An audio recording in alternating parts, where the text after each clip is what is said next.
30 करोड़ की संपत्ति, माता पिता को 2 रोटी भी नहीं, दोनों ने जान दी। आईएसआई अधिकारी के दादा दादी ने सुसाइड नोट में लिखा, बेटे बहुओं ने हमारे साथ जो किया, सरकार और समाज उसे दंड दे। बेटे और बहुओं की इस प्रताड़ना से आहत होकर एक बुजुर्ग दंपत्ति ने जहरीले पदार्थ खाकर अपनी जान दी। दंपत्ति ने मरने से पहले सुसाइड नोट लिखा। वो दिल को झंझोड़ देने वाला है।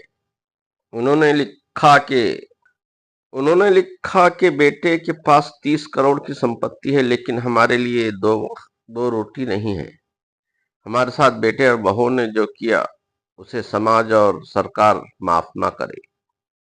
इसलिए अकबर इलाहाबादी का कहना पड़ा, हम ऐसी कुल किताबें काबिले ज़ब्ती समझते हैं, हम ऐसी कुल किताबें काबिले ज़ब्ती समझते हैं कि जिनको पढ़ के बेटे बाप को खपती समझते हैं।